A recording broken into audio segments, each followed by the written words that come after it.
आपण आता औराद जिल्हा परिषद गटामध्ये आहो। भारतीय राष्ट्रीय काँग्रेस पक्षाचा जो प्रचार या ठिकाणी चालू आहे, आपण बघू शकता ही सर्व मंडळी प्रचार करत आहे आणि ते अतिशय चांगला प्रतिसाद त्यांना मिळत आहे। आपल्यासोबत अजयभाई सराफ आहेत, आपण त्यांना बोलणार आहोत। काय सांगाल, कशी परिस्थिती आहे आणि लोकांचा कसा प्रतिसाद मिळत आहे? मी हाजी सराफ, राष्ट्रीय काँग्रेस पक्षाचा मी एक सामान्य कार्यकर्ता आहे। स्थानिक स्वराज्य संस्थेवर कायमस्वरूपी जिल्हा परिषदेवरती पाहिले गेलं तर स्वर्गीय विलासरावजी देशमुख साहेब, स्वर्गीय शिवाजीराव पाटील निलंगेकर साहेब, स्वर्गीय शिवराज पाटील चाकूरकर साहेब यांचाच झेंडा जिल्हा परिषदेवर कायम राहिलेला आहे। आणि आताही आम्हाला ठाम विश्वास आहे की जनता काँग्रेस पक्षाच्या उमेदवाराला भरभरून प्रतिसाद आज मी प्रचारानिमित्त खेडेगाव म्हणा, ग्रामीण भागामध्ये किंवा औरादच्या प्रत्येक वार्डामध्ये आम्ही जेव्हा फिरतो तर आम्हाला खूप चांगल्या पद्धतीने मग प्रतिसाद मिळत आहे। आणि आम्हाला आज ठाम विश्वास आहे की आमचे दोन्ही पंचायत समिती गणाचे उमेदवार व जिल्हा परिषदेचे उमेदवार हे प्रचंड मताने असं औरादचे सर्कलमध्ये सर्व गावकरी निवडून देतील हे मला अपेक्षा आहे। इतर उमेदवारापेक्षा म्हणजे विरोधकांचं सांगतो, त्यांच्यापेक्षा तुमचे उमेदवार वेगळे कसे आहेत? आमचे उमेदवार वेगळे कसे आहेत हे सांगायचं झालं तर योगिताताई जाधव या एक सामाजिक कार्यकर्ते आहेत। त्यांनी ब्लड डोनेशन कॅम्प, अजून काही सामाजिक काम, महिला सक्षमीकरण असे खूप काही त्यांचे कामं ऐकल्यानंतर मी ह्या काँग्रेस पक्षाकडून त्यांना समर्थन करण्यासाठी, प्रचार करण्यासाठी उतरलेला आहे। कारण एक सामाजिक कार्यकर्ता असणारच समाजाचं हितचिंतक असू शकते। राजकीय माणसापेक्षा सामाजिक जे माणूस आहे, जे पहिलं काही काम केलेलं आहे समाजासाठी, तो राजकीयमध्ये प्रवेश करून तो समाजाचे लहान लहान गोष्टीकडे ध्यान देऊन त्या सगळ्या गोष्टीमध्ये सुधारणा करू शकतो। आता औरादचा नागरिक म्हणून मला तुम्हाला एक सांगायचं आहे, रस्त्याचा प्रश्न आहे, नाल्याचा प्रश्न आहे आणि आत्ता सांगितल्याप्रमाणे वार्ड क्रमांक 4मध्ये विकत घ्यावं लागतं पाणी। एवढं पाऊस, वार्ड क्रमांक 4 झालं, 5 झालं, पाणी विकत घ्यावं लागते आम्हाला। एवढं मोठा पाऊस पडला यावेळेस तरी पण आम्हाला पाणी विकत घ्यावं लागतं। असं काही मूलभूत सुविधांचा अभाव आहे औराद शहरामध्ये आणि अजूनही सरकारी दवाखाना व्यवस्थित चालू झालेला नाही आहे। मला असं वाटतं की ह्या दोन्ही उमेदवाराला, योगिताताई जाधव या जिल्हा परिषदेतून आणि पंचायत समितीतून नबीसाहेब बागवान हे जर निवडून आले तर पुढच्या वेळेस हाजी साहेब यांना आम्ही सरपंच केलो, ह्या तिन्ही गोष्टी एकत्र आल्या तर आम्ही औरादसाठी संघर्ष करण्यासाठी तयार आहोत आणि जे काही सरकारी दवाखाना आहे ते चालू करण्यासाठी प्रयत्न करू। मी अभय शर्मा, मी काँग्रेस पक्षाचा एक सामान्य निष्ठावंत कार्यकर्ता आहे। बरीच वर्षापासून मी काँग्रेस पक्षात काम करत आहे आणि आता जिल्हा परिषद निवडणूक लागली, हे बरेच त्याला वेळ निघून गेलेला आहे। 2 टर्म आता संपत आली, त्यावेळेस निवडणूक लागलेली आहे।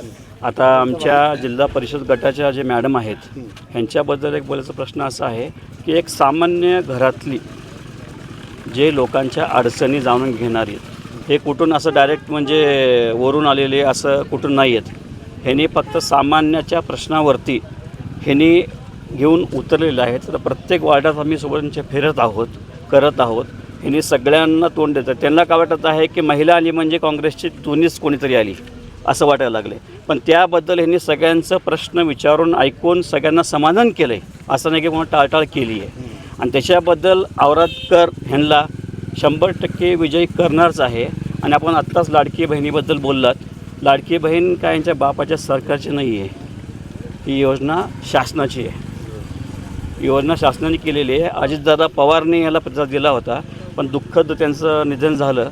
आता ह्यांनी फक्त हा स्टंट ठेवलेला आहे, फक्त इलेक्शन आलं की लाडकी बहीण काढायचं आणि इलेक्शन झालं की लाडकी बहीण बंद करून टाकायचं। आता आमच्या औरादच्या भरपूर अडचणी आहेत। तुम्ही इथंच बॉर्डर आहे, आमचा बॉर्डर गाव आहे, इथून रस्ता बघत असाल तर लाज वाटायला लागेल। आणि आमच्या औरादलाच लोक म्हणत आहेत, काही जण म्हणलं तर की आम्ही तुमच्या गावात मुलगी देणार नाही। कारण काय, तुमच्या गावातले रस्ते बघा, तुमच्याकडे पाण्याची व्यवस्था नाही आहे, कुठं मूलभूत सुविधा नाही आहे, दवाखाना होऊन 10-15 वर्ष झाले दवाखान्याची व्यवस्था नाही आहे कुठल्याच बाबतीमध्ये। आता स्थानिक आमदार आहेत भाजपाचे, आता त्यांचे सरकार केंद्रापासून ग्रामीणपर्यंत आहे। विशेष म्हणजे आमदाराचं मतदान माझ्या वार्डात आहे, ते माझ्या वार्डातले रहिवाशी आहेत आणि माझ्या वार्डात तुम्ही येऊन बघू शकता की कुठलंच काम नाही। फक्त आलं की मी काम करतो, मी आलो की रेल्वे आणतो, मी आलो की हे आणतो। पण आता त्यांना जनता पुढल्या वेळेस दाखवलंच, पण आता आम्ही ह्यांच्या माध्यमातून ह्यांची बुलंद आवाज आम्ही जिल्हा परिषद पाठवू आणि आमच्या मूलभूत ज्या अडचणी आहेत त्याच्यावरती आम्ही ह्यांच्याकडून काम करून घेणार आहे।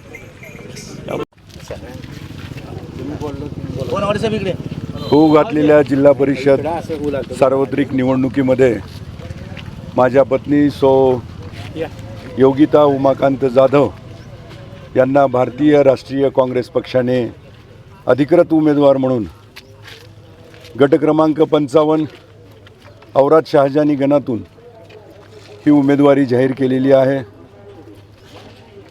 ज्या महात्मा बसवेश्वर चौकामध्ये आज आपण आहोत, त्या महात्मा बसवेश्वरांनी 12व्या शतकामध्ये समतेचा संदेश दिला।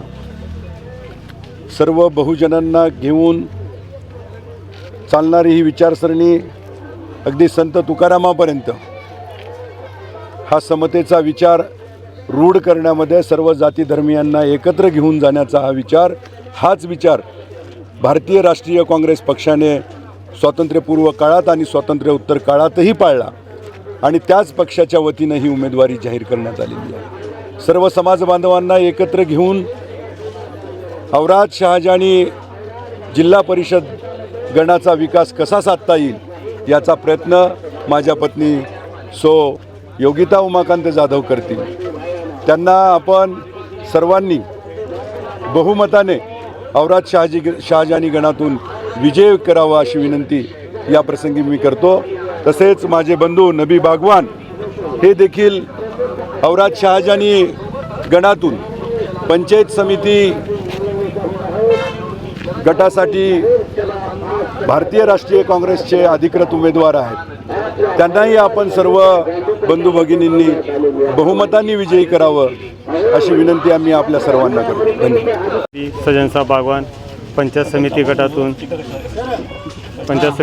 निवडणूक लढत आहे। मी एक सामान्य घरातून कुटुंबातून व्यक्ती आहे। काँग्रेस पक्षाने मला उमेदवारी देऊन माझ्यावर फार हे केलेलं आहे आणि मी सर्व जनतेतून मला उत्स्फूर्त येत आहे की एक सामान्य कुटुंबाच्या मुलाला तिकीट भेटलं, ते जनता माझ्यासोबत आहे। जनता माझा विजय करतील, सांगतो।